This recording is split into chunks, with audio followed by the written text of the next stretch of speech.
Free fire শুধুমাত্র আমাকে একটা গেম আইডি দেয় নাই, আমাকে দিচ্ছে একটা পরিচিতি। আমিও ফ্রি ফায়ারকে দিচ্ছি একটা পরিচিতি। আমি ফ্রি ফায়ারকে সময় দিছি, ফ্রি ফায়ার সেটার অবশ্যই আমাকে একটা মূল্য দিচ্ছে। বাট আমি স্বেচ্ছায় সজ্ঞানে একটা কথা বলতে চাই আপনাদেরকে, যদিও বা এটা বলতে আমার নিজের কাছেই অনেক কষ্ট হচ্ছে। আজকে থেকে এই চ্যানেলে আমি আর কোনো ফ্রি ফায়ারের ভিডিও আপলোড করব না। আজকে থেকে আমি ফ্রি ফায়ারকে বিদায় জানাচ্ছি। আর কোনো ফ্রি ফায়ারের ভিডিও আপাতত আমার থেকে পাবেন না। এটার দুইটা কারণ আছে, আমি দুইটা কারণে এটা করতেছি। নাম্বার ওয়ান, যেটা সবাই জানেন বাট তুলে ধরার মতো কেউ নেই এখন ফ্রি ফায়ার গেমিং কমিউনিটি। যদিও বা আমি এখন বর্তমানে ফ্রি ফায়ারের কোনো ক্রিয়েটর না, আমি অ্যাজ এ ইন্ডিভিজুয়াল গেমার হিসেবে বলতেছি, গেমের ভিতরে প্রচুর পরিমাণে হ্যাকার, যেটা আপনারা শুনতে শুনতে বিরক্ত এবং আমি নিজেও বিরক্ত। আপনারা সাধারণ একটা জিনিস শুধুমাত্র ভাবেন, ভাই এই গেমটা আসছে 1 বছর 2 বছর না, বা 3 বছর 4 বছরও না, 8-9 বছরের বেশি হয়ে গেছে এই গেমটা চলে আসছে। এখনো পর্যন্ত এই হ্যাকারদের উপরে কোনো স্টেপই নিতে পারলাম না। আমি যদি একই সাথে কম্পিট করি পাবজি ফ্রি ফায়ার দুইটাই অলওয়েজ কম্পিটিশনে থাকে, যে কে কার আগে যাবে সবসময়। পাবজিতে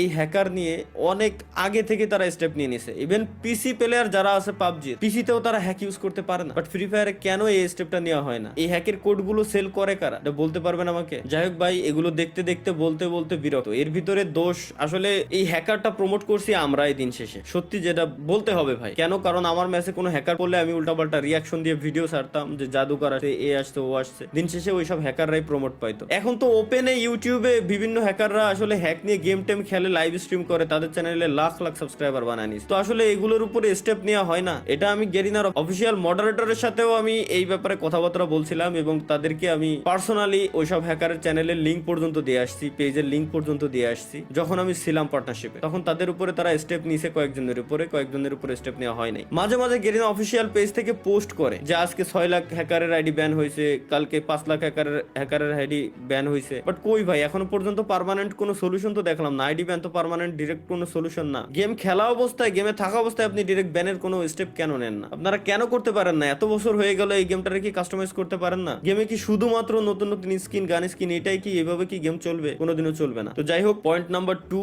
যেটা হচ্ছে মোস্ট ইম্পর্টেন্ট, সেটা হচ্ছে আমি আমার নেক্সট জেনারেশনের কথা চিন্তা করি। অলরেডি জেনজির পর আরো একটা জেনারেশন চলে আসছে অলরেডি। আপনি মানেন আর না মানেন, জানেন আর না জানেন, অলরেডি নতুন আরো একটা জেনারেশন আছে, যে জেনারেশন বর্তমানে ফ্রি ফায়ার প্রচুর পরিমাণে খেলতেছে। খেলুক, এতে আমার কোনো দুঃখ নাই, কোনো কষ্ট নাই। বাট একটা জিনিস আপনারা শুধু একটু ভাবেন, পয়েন্টগুলো জাস্ট নোটিস করেন।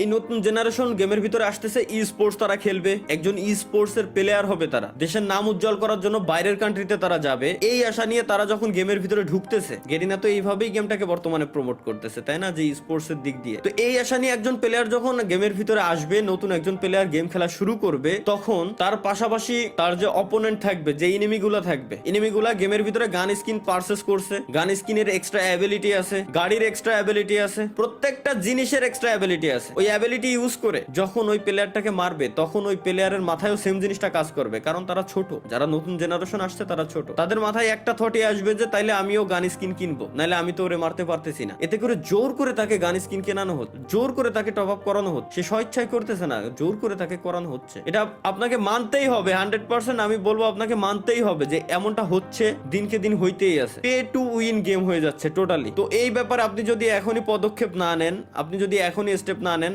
আপনার ভবিষ্যৎ প্রজন্ম টোটালি শেষ, টোটালি ধ্বংস হয়ে যাবে। এবং আমি আরো একটা কথা বলে দিই, আমি জানি আমার এই কথাগুলো বলার পর, এই ভিডিওটা পাবলিশ করার পর, গেরিনা হয়তো অন্য কোনো ক্রিয়েটর বা আদার্স যত ক্রিয়েটর আছে তাদেরকে সবাইকে এক জায়গায় করে কোনো ইভেন্টের আয়োজন করে আবার হাইপ ক্রিয়েট করে দিবে। আমার এই কথাগুলো তারা মাথা থেকে ঝেড়ে ফেলবে টোটালি। বাট আমি, আপনারা যারা অডিয়েন্স আছেন, আমি আপনাদেরকে বলবো যে এই ব্যাপারে আপনাদের স্টেপ নেওয়া উচিত। যারা সিনিয়র আছেন তাদের এই ব্যাপারে স্টেপ নেওয়া উচিত, না হলে ভবিষ্যৎ প্রজন্ম টোটালি ধ্বংসের মুখে চলে যাচ্ছে এবং ধ্বংস হয়ে যাবে। জোর করে একজনকে দিয়ে টপ আপ করানো হচ্ছে, সে টপ আপ করতেছে, তারপরেই না সে গেমে জিততে পারতেছে। বুঝতে পারতেছেন? এখনো বুঝেন নাই? আমি আরো একটু ক্লিয়ার করে দেই। একটা ই স্পোর্টস এর প্লেয়ার হওয়ার জন্য মিনিমাম তাকে 3 থেকে 4 মাস মিনিমাম তাকে গেম খেলতে হবে। কিছু না হলেও 3 থেকে 4 মাস তো খেলাই লাগবে তার গেম। তো 3 থেকে 4 মাস সে যখন র্যাঙ্ক ম্যাচ খেলবে, তাকে যখন সার্ভাইভ করতে হবে, মাস্ট বি র্যাঙ্কের ভিতরে তার যাওয়ার জন্য গান স্কিন নেওয়াই লাগবে, গানের এক্সট্রা অ্যাবিলিটি তার নেওয়াই লাগবে, মাস্ট নেওয়াই লাগবে। এছাড়া সে গেমে কোনোদিনও উইন হয়ে আসতে পারবে না। তারপরেই তাকে ই স্পোর্টস এর উপরে যাইতে হবে, স্পোর্টস এর উপরে ফোকাস দিতে হবে। আমি মানলাম টুর্নামেন্ট খেলার জন্য কোনো গান স্কিন লাগে না, টুর্নামেন্টে গান স্কিনের কোনো অ্যাবিলিটি নেই, এটা আমি মানতেছি। কিন্তু ওই পর্যন্ত যাওয়ার জন্য একটা প্লেয়ারের যে 3 থেকে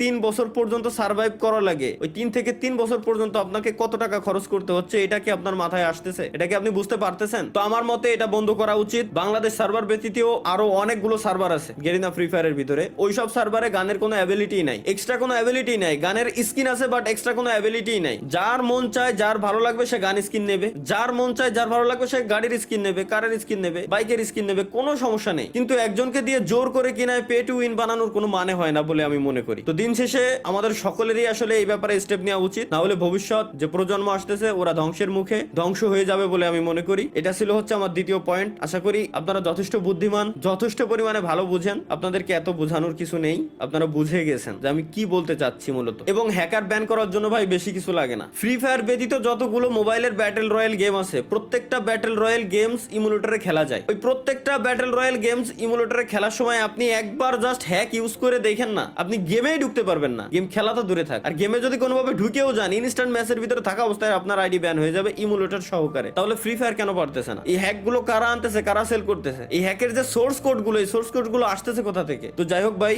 যদি কোনোদিনও এগুলো ঠিক হয় তাহলে আমি হয়তো ব্যাক করতেও পারি। তাছাড়া আমি আর ফ্রি ফায়ারে থাকতেছি না, এটাই হচ্ছে আমার অফিসিয়াল স্টেটমেন্ট। আজ থেকে ফ্রি ফায়ারে কোনো ভিডিও আমার এই চ্যানেলে আপনারা দেখতে পারবেন না। এবং হ্যাঁ, কন্টিনিউয়াসলি হয়তো লাইভ স্ট্রিমে আসবো প্রত্যেক শুক্রবারে, যেভাবে আসতাম আপনাদের সাথে আড্ডা দিতাম, মজা করতাম, ওটা চলবে। আমি আমার ভাই ভিডিওর জন্য, এই gaming with Talha is back চ্যানেলের ভিডিওর জন্য, আপনাদেরকে বিনোদন দেওয়ার জন্য যতটুকু মন চাই ততটুকু নিচে আমি নামতে রাজি আছি। এর মানে এই না যে আমি বলদ, যতটুকু জানতাম যতটুকু বললাম। আমি চাই প্রত্যেকেই আপনারা এই ব্যাপারে স্টেপ নেন, যদি বাঁচাইতে চান গেমটাকে, যদি বাঁচাইতে চান ভবিষ্যৎ প্রজন্মটাকে। আর যদি বাঁচাইতে না চান 48 ঘন্টা পর ভুলে যায় আমার কথা, কোনো সমস্যা নেই। ধন্যবাদ সকলকে, আল্লাহ হাফেজ।